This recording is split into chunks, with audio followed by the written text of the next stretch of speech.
পূর্ণিমা তিথি উপলক্ষে রাজ ঐতিহ্য এবং প্রাচীন ধর্মীয় রীতি মেনে কোচবিহারের শ্রী শ্রী মদনমোহন মন্দিরে পালিত হল শ্রী শ্রী মদনমোহন দেবের স্নান যাত্রা। সকাল থেকেই মন্দির চত্বরে ভক্ত এবং দর্শনার্থীদের ভিড় ছিল চোখে পড়ার মতো। টানা দুদিনের ভারী বৃষ্টিতে জলমগ্ন ধূপগুড়ি শহর এবং ব্লকের বিস্তীর্ণ এলাকা। পৌরসভার একাধিক ওয়ার্ডে রাস্তাঘাট এবং বাজারে হাঁটু সমান জল জমে যাওয়ায় জনজীবন বিপর্যস্ত। নিকাশি ব্যবস্থার বেহাল হওয়ায় ড্রেনের জল ঢুকে গিয়েছে বহু বসত বাড়িতে। তিস্তা নদীর জল ঢুকে জলমগ্ন হয়ে পড়েছে ময়নাগুড়ি ব্লকের বাসুসুবা মাস্টারপাড়া এলাকা। এলাকার অন্তত শতাধিক বাড়িতে এক হাঁটু জল জমে থাকায় চরম দুর্ভোগের শিকার সাধারণ মানুষ।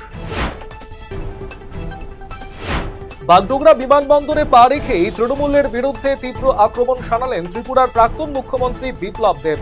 রাজ্যে ইউনিফর্ম সিভিল কোড বা ইউসিসি লাগু করার পক্ষে জোরালো সওয়াল করে তিনি স্পষ্ট জানান, বাংলাকে ধ্বংসের হাত থেকে বাঁচাতে এই পদক্ষেপ অত্যন্ত জরুরি। পুরীর জগন্নাথ ধাম, দীঘার জগন্নাথ মন্দির ও সারা দেশের সমস্ত জগন্নাথ দেবের মন্দিরের সাথে সাথে কোলাঘাট রাধা মাধব মন্দিরে সোমবার সাড়ম্বরে পালিত হল জগন্নাথ দেবের স্নান যাত্রা উৎসব। কোলাঘাটের রাধা মাধব মন্দিরে জগন্নাথ দেবের স্নান যাত্রা উপলক্ষে হাজার হাজার ভক্তের সমাগম ঘটে। মালদা ইসকন কর্তৃপক্ষের ব্যবস্থাপনায় সোমবার মহা সমারোহে অনুষ্ঠিত হল জগন্নাথ দেবের স্নান যাত্রা উৎসব। মালদা জেলা ক্রীড়া সংস্থার সন্তরণ বিভাগে এই উৎসবের আয়োজন করা হয়। এদিন সকাল থেকে বহু ভক্তের সমাগম হয় সেখানে।